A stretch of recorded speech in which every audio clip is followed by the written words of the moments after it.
बोला पुंडलिक वरदेव हरिविठ्ठल श्री ज्ञानदेव तुकाराम वासुदेव हरी। पंढरीचं महात्म्यामध्ये पुंडलिकाचं वर्णन केलं आहे।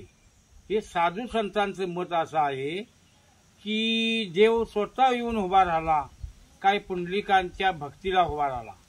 या दोन्हीचा अर्थ साधू संतांना समजण्या इतका नव्हताच आणि तो त्याची समजही कळायला कठीण आहे।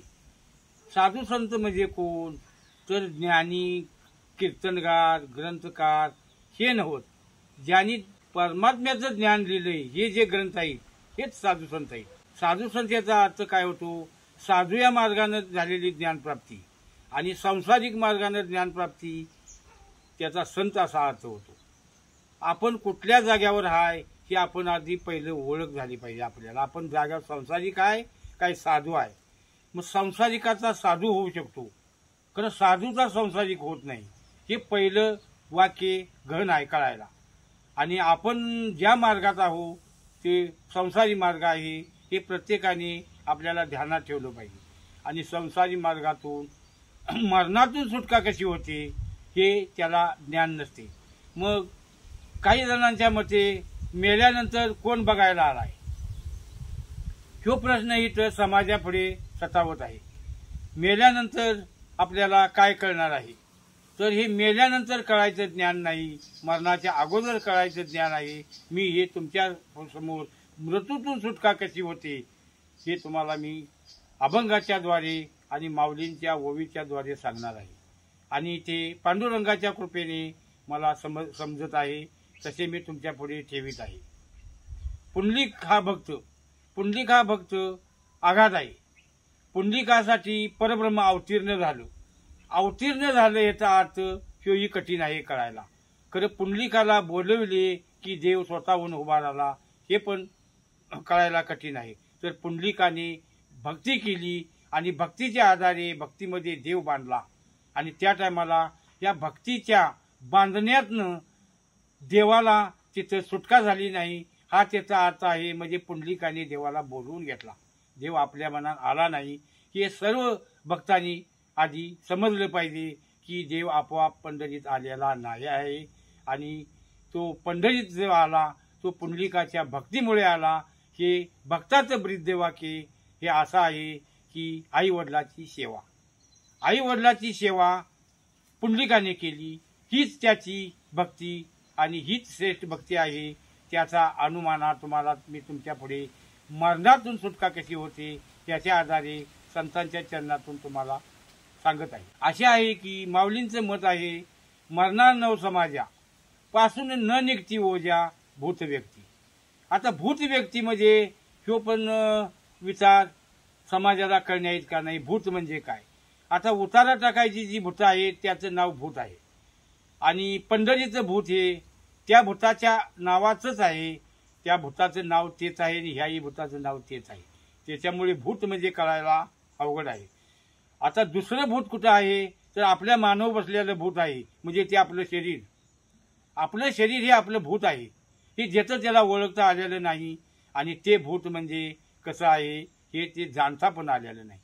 हे असं भूत आहे की आपल्या देहाचं भूत आपल्याला काढता आलं पाहिजे, हा त्याचा मरणाचा आणि जन्माचा मार्ग आहे। जन्म मरण आपलं भूत आपल्या मानवलं काढायचं झालं तर आपला आत्मा काळाच्या ताब्यात जाणार आहे, हे पहिलं इथं निश्चित झालं पाहिजे।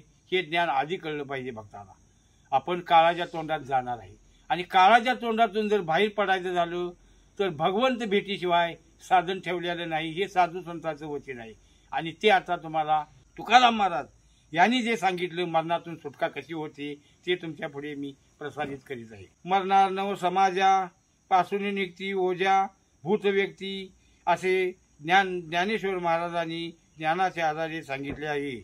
आणि मरण माझे मरून गेले मज केले अमरो, हे तुकाराम महाराजांनी सांगितले आहे। आता मरण कसं मरतंय, आता मरणाला मरण येणं म्हणजे हे उपाय कसा असतो हे तुम्हाला सांगितले आहे। ठाव पुशिले बुड पुशिले ओस ओसरले देहभाव, ठाव पुशिले बुड पुशिले ओस ओसरले देहभाव। आता ठाव म्हणजे काय आणि ओस म्हणजे काय ही वाक्य कळायला कठीण आहे। संतांचे आचरण कळायला भक्ताचं सामर्थ्य कमी पडतं तिथं निश्चित भक्त व्हावे लागते. संतांचं सर्व समजतं. संतांनी उघडलेलं आहे, ज्ञानातनं माऊलींनी उघडलेलं आहे. ज्ञानातनं ज्ञान कळते आणि भक्तीतनं संत कळते, अशी व्याख्या आहे. मग संत आणि ज्ञान हे वेगळे आहे, काय तर वेगळे नाही. जे माऊलींनी लिहिले तेच तुकाराम महाराजांनी वर्णन केलेलं आहे. ठाव पुशिले बुड पुशिले याचा अर्थ काय? ठिकाण आपला हित आहे आणि देवाचं ठिकाण दुसरीकडे आहे. देवाचं ठिकाण दुसरीकडे आहे हे आपल्याला कळलेलंच नाही आहे. आणि त्याच्यासाठी आपला हितला ठिकाण आपण सोडून दुसऱ्या ठिकाणाला जायचं आहे हे आपल्याला पहिलं कळलं पाहिजे. आता ओस ओसरले देहभाव. ओस म्हणजे काय तर हितली जागा रिकामी पडली म्हणजे मोडक्या घराची जागा जशी असते तसं हे देहाचं काम आहे. हे देह म्हणजे मोडकं घर आहे, परंतु ह्या मोडक्या घरातूनच आपल्याला परम भेट होते. ही पहिली भक्तीची लक्षणं आहेत, ती आधी प्राप्त झाली पाहिजे. आता हे देह काय आहे तर हे देह मोडका बाजार आहे.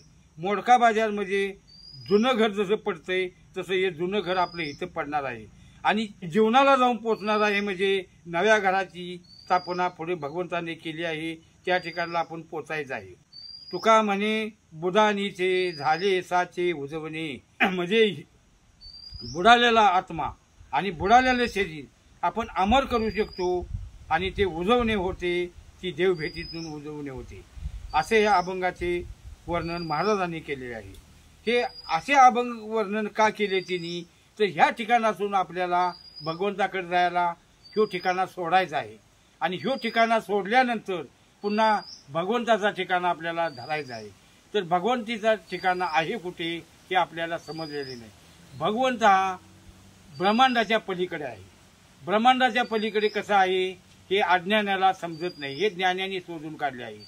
ज्ञान झाले तर ते कळणार, नाहीतर भगवंत कुठं आहे हेही कळणार नाही. भक्तीच्या मार्गातून जर विचार केला, ब्रह्मांडाच्या पलीकडे असणारा देव आपल्या समोरच उभा आहे हे अज्ञानाला कळत नाही.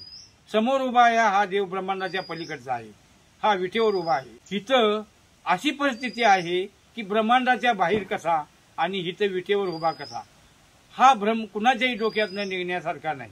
तर जन्ममृत्यूच्या फेऱ्यातून ज्या टायमाला आपण मुक्त होऊ त्या टायमाला हा विषय तिथं खंडित केला जाईल आणि तो पूर्ण होईल. आता जन्ममृत्यू म्हणजे काय तर देहाचं कारण जन्ममृत्यूला लागलं, त्यात आपला आत्मा गुरपटला. जो आत्मा गुरपटलेला आत्मा आपल्याला परमेश्वराकडे न्यायचा झाला तर इथं मरावं लागणार आहे. आधी मरणे आहे आणि मग देव भेट आहे. ही स्थिती साधकाची ज्ञानातून आणि भक्तीतून साधकाला प्राप्त होते.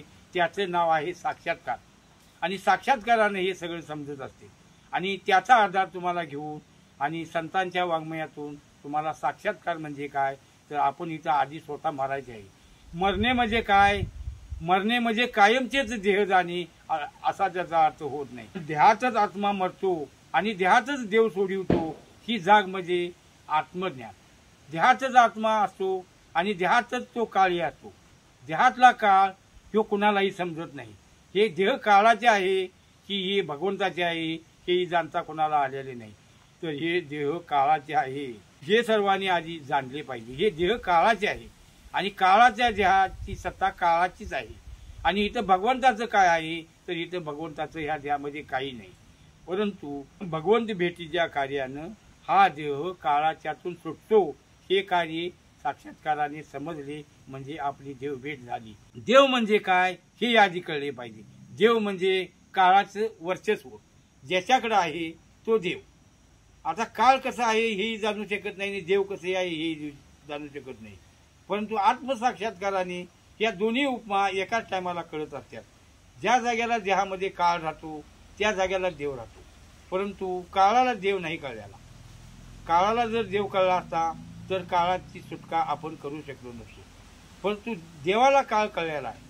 मग देव जेव्हा आपल्या आत्म्यावर पगड घालतो, आत्मा रक्षण करतो त्या टायमाला देव तिथं कायमचाच जागा आहे हे भक्तालाही कळलेले नाही. काळ कधी झडप घालतो तर वेळ आल्यावर झडप घालतो. देव तिथं कायमचाच आहे.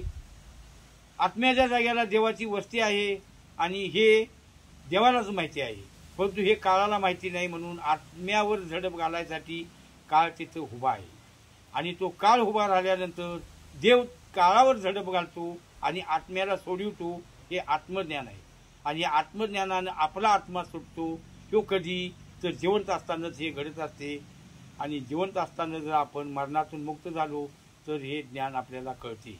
आणि हे ज्ञान कळायसाठी अनेकांनी जरी पराकाष्ठा केल्या तर ह्या स्थितीशिवाय कुणाला माऊलींचं ज्ञानी तुकारामांचा गाथा कळणार नाही. आणि त्याची साक्ष तुम्हाला ही ठेवली आहे, ही तुम्ही जाणून घ्यावी.